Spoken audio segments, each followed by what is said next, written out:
शी बाई, हे ना निघतच नाहीयेत. काय मूर्खपणा केलाय मी. दामिनी मॅडम,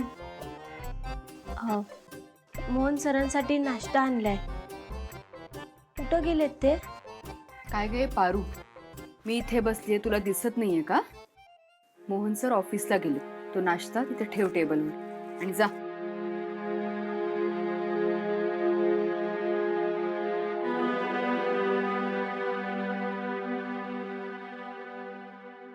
ए थांब.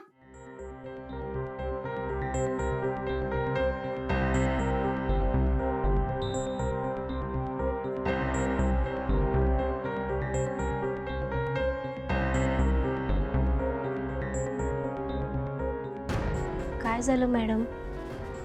काही काम होतं का? पारू, तू वाट बघत असतेस ना सतत की तुला कोणीतरी काहीतरी काम सांगावं आणि तू इथेच थांबावं, है ना? तुला वहिनीने सुट्टी घ्यायला सांगितली ना? का आलीयस मग? का घुटमळतीयस सतत इकडे? तुझी इच्छा नाहीये का तुझ्या घरी थांबायची? अगं लग्न आहे ना तुझं उद्या, मग इथे काय करतेस? ओ बरोबर, तुला वहिनींना हे दाखवायचं असेल ना की माझं उद्या लग्न आहे तरी मी तुमच्यासाठी कशी राबतीये ते बघा, है ना? पण तुझा हा लाळगोटेपणा आहे ना, मी इथं असेपर्यंत नाही चालू देणार. हा दामिनी मॅडम, तुम्ही जसा विचार करताय तसं काय बी नाही माझ्या मनात. पण तुम्ही बोला, तुमच्या बोलण्याची लई आठवण येईल मला. अगो बाई, किती गोड. पारू, तुझ्या या गोड बोलण्यानेच इथल्या सगळ्या घरातल्यांना तू असं गुंतवून ठेवलंस ना, पण माझ्या समोर नाही ना चालणार. पारू, आम्हाला पण तुझ्या या गोड बोलण्याची, सतत गोड वागण्याची आणि असं पुढं पुढं करण्याची आठवण येईल ग. जा आता, जाऊन अहिल्या वहिनींसमोर तुझा लाळघोटेपणा कर. हा निघ.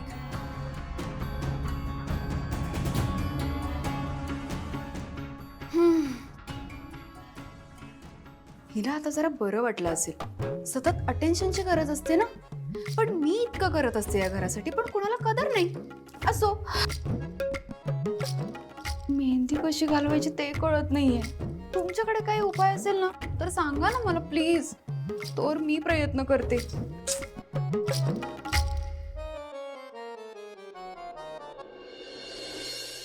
जसा तुझ्या डोळ्यात निरागसपणा आहे ना,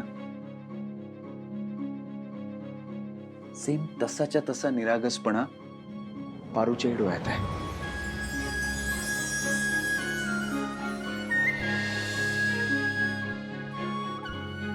हे घ्या. थँक्यू.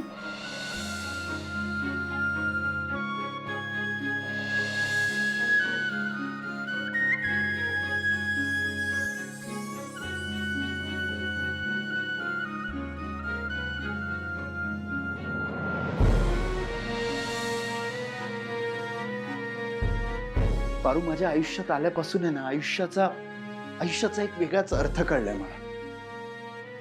खरी मैत्री कळली. अडचणींवर मात करून जबाबदारीने पुढे कसं जायचं हे कळलं. रिलेशन्स मेंटेन कसे करायचे कळलं. आणि आता हे सगळं कळल्यावर पारूच इथे नसणार आहे. तिचं या घरात नसणं हा विचारच त्रासदायक आहे. खरंच किती कमी वेळात सगळ्यांच्या इतक्या जवळ आली आहे. या घराचा एक भाग झाली आहे. तुला सांगतो, जसं तुझ्याशी बोलायची सवय लागली आहे ना, तसंच दिवसभरात काय काय घडलंय हे पारूला सांगितल्याशिवाय चैन पडत नाही. मला मान्य आता तिचं लग्न होत आहे, आयुष्याची एक नवीन सुरुवात होती आणि सगळं तिच्या भल्यासाठीच आहे. पण पण मला आनंद का नाही होतोय? म्हणजे मी उलट खुश असायला पाहिजे ना? असं अस्वस्थ का वाटतंय? आदित्य सर, पारू, पारू, 100 वर्ष आयुष्य आहे तुला.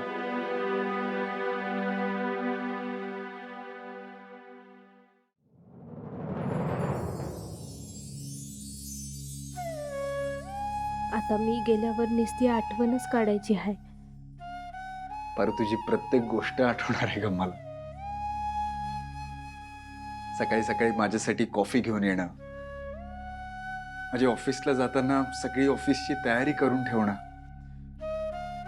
घरातून निघताना हे जास्वंदीचं फूल देणं, यातली कुठलीच गोष्ट विसरता येण्यासारखी नाहीये ग. आदित्य सर, हे शेवटचं जास्वंदीचं फूल आहे. मी उद्यापासनं नसेल ना. शक्य झालं तर बागेतलं जास्वंदीचं रोपटं मात्र जपा. ते सतत तुम्हाला माझी आठवण करून देत राहील. पारू, अगं काय बोलतीयस तू? पारू, लग्न करून तुझं फक्त घर बदलणार आहे, आपल्यातल्या गोष्टी बदलणार नाहीयेत ना? पारू, आपल्यातली मैत्री बदलणार नाही ना? पारू, मला प्रॉमिस कर, तू माझ्यासोबत कायम असशील, माझी मैत्रीण म्हणून.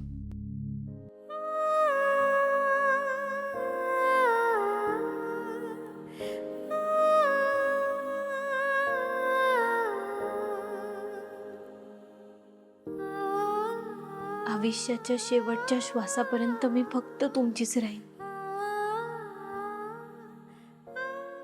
मैत्रीण म्हणून.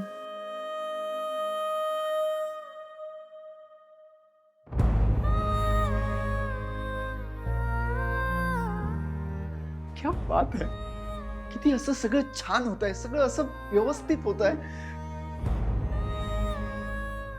तरी असं ना, काहीतरी असं चुकल्यासारखं का वाटतंय? असं वाटतंय आतून काहीतरी असं तुटतंय. यार, इतकं छान बॉन्डिंग माझं कधीच कोणासोबत नाही झालं ग. ओ, जे प्रीतम म्हणतो ते बरोबर आहे. मैत्रीत होतं असं. यार पारू, मला कळतच नाहीये ग. मला कळत नाहीये की म्हणजे मला तुझं लग्न होत आहे म्हणून मी खुश असावं आता, की तू आता या घरात नाहीयेस, की म्हणजे तू आता उद्यापासून या घरात नसणार आहे म्हणून मला असं सॅड वाटतंय. यार, मी काय बोलतोय ना मलाच कळत नाहीये.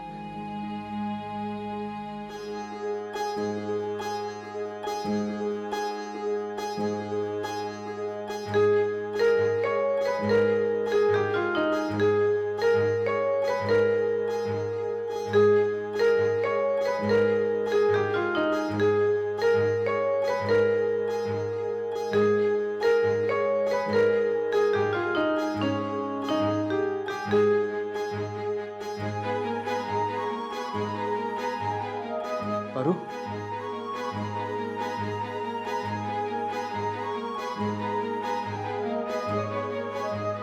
अशी डोळ्यात पाणी आणून जाऊ नकोस ना. स्माइल कर प्लीज माझ्यासाठी.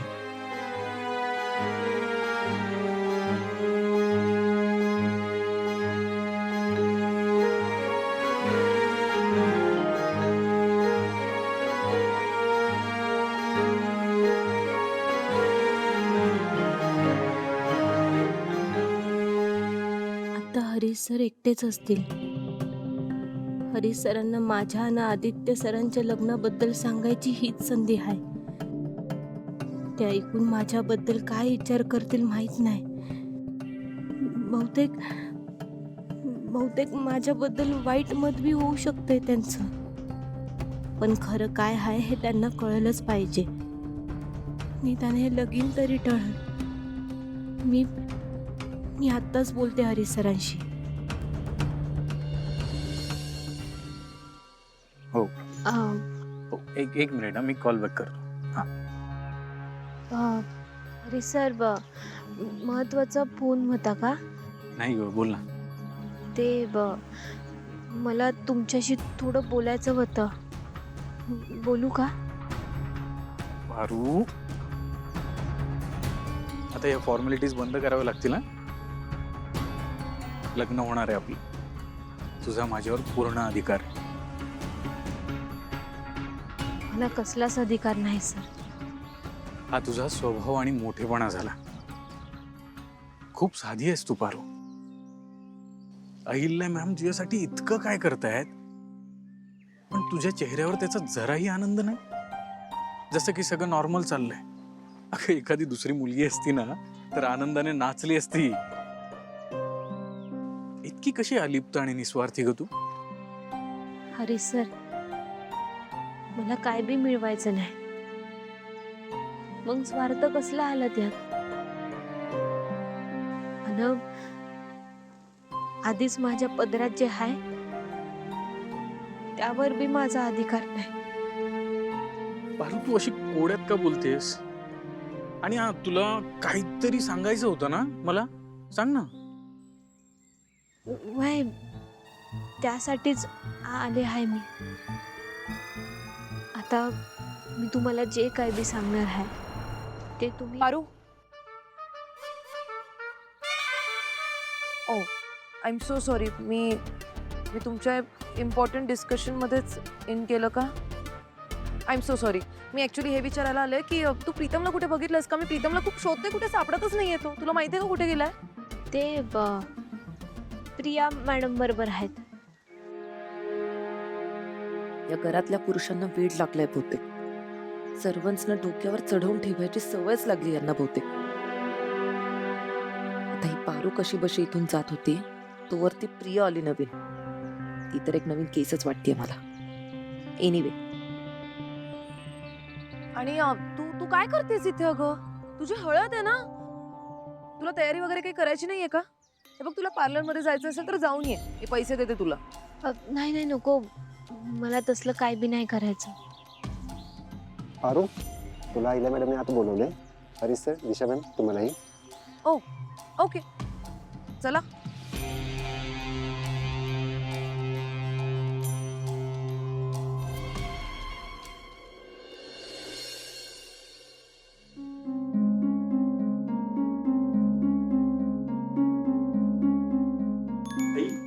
बोलवलंस? हो, बस ना. आदित्य, आज संध्याकाळी पारूची हळद होईल. मग त्यानंतर त्या दोघांनाही घरातनं बाहेर नाही पडता येणार. आणि आपल्या कुलाचाराप्रमाणे हळद लागण्याआधी त्या दोघांनीही एकदा कुलदेवतेचं दर्शन घ्यायला हवं. आणि दिशा, प्रीतम, तुमचंही लवकरच लग्न होणार आहे, तर मला असं वाटतं की तुम्हीही दोघं जा कुलदेवतेचं दर्शन घ्यायला. ओके सासू Maugham, I am ready anyway. वहिनी, मी पण जाऊ का यांच्यासोबत? नको, तू इथे हळदीची तयारी कर. आई, मी यांची जाण्याची व्यवस्था बघतो. अरे कशाला? ती मीटिंग आहे ना आपल्याला इम्पॉर्टंट. कसली मीटिंग? अरे ती आईने सांगितलंय ना दिशा सोबत दर्शनाला जायचंय तर जायचंय. आणि आदित्य, अरे तू त्यांची जाण्याची तयारी काय करतोयस? तू सुद्धा जा त्यांच्यासोबत. मी कशाला? आदित्य, हे बघ, गेल्या काही दिवसात जे काही घडलंय ना, तर मला असं वाटतं की एकदा तू कुलदेवतेचं दर्शन घ्यावंस. आणि सगळेच जण चाललेत तर जा की त्यांच्यासोबत. सर, ऍक्च्युली ते तुम्ही सांगितलेलं सगळं अरेंजमेंट होतातच आहेत, पण हळदीच्या डेकोरेशनसाठी अजून थोडे फुलं आणि सामान लागणार आहे. ठीक आहे, आम्ही आता बाहेर चाललोच आहोत. तू पण ये आमच्या सोबत. म्हणजे येताना फुलं वगैरे घेऊन येता येतील ना? ठीक आहे प्रिया, तू पण जा यांच्यासोबत. बर.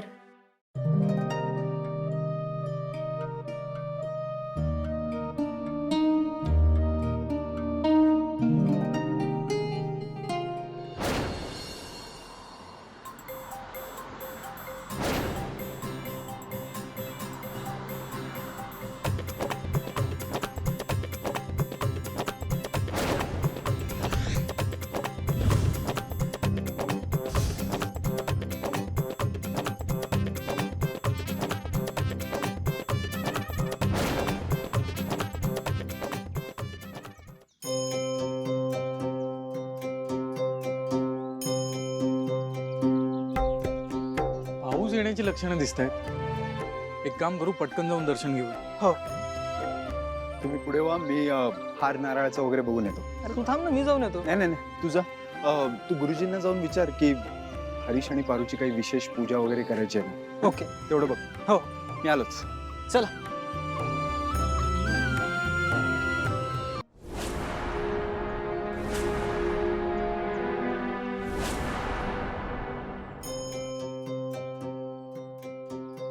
आजी, नारळ आणि फुलं द्या ना.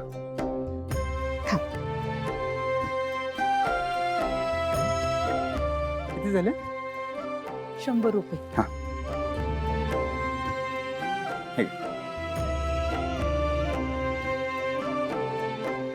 थँक्यू. ए लेकरा, थांबवायचं.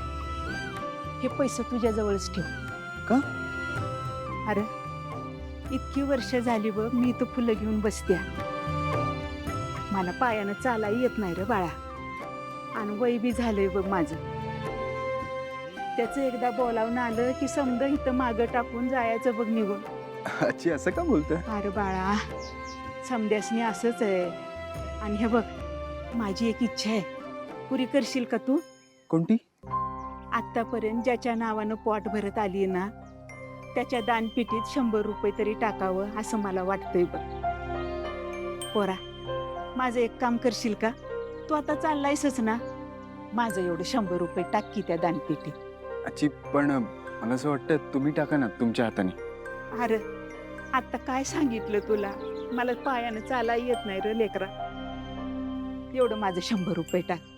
देव कल्याण करल रे बाळा तुझं. धर.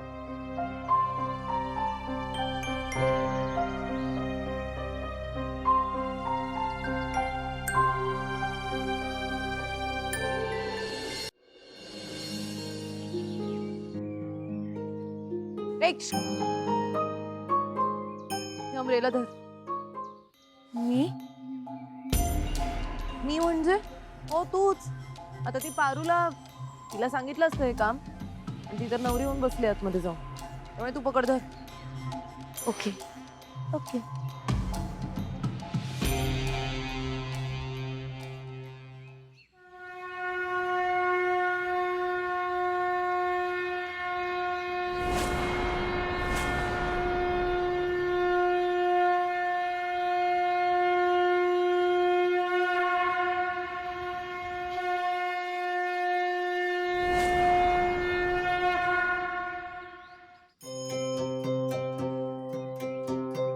सर, काही हेल्प करू का?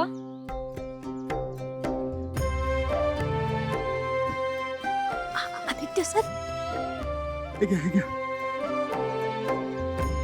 हळू हळू हळू. देवा भैरव नका. लेकरा, हा. आज माझ्या जन्माचं सार्थक झालं बघ. देव तुझं कल्याण करेल. काही हरकत नाही आजी. पोरी, तो मला खालनं उचलून घेऊन आला बघ, आणि तू त्याच्या मदतीला धावून आलीस. अशीच आयुष्यभर त्याला साथ दे बघ. आजी, देव तुमची दोघांची जोडी सुखी समाधानी ठेवल बघ. पारू, ते आपल्याला ओळखत नाहीत, त्यामुळे गैरसमज होऊ शकतो. सॉरी आजी. आता तुम्ही आलात ना, आता तुमच्या हातानेच दानपेटीत ते 100 रुपये टाका. हा, होय रे. चला चला या. हळू या.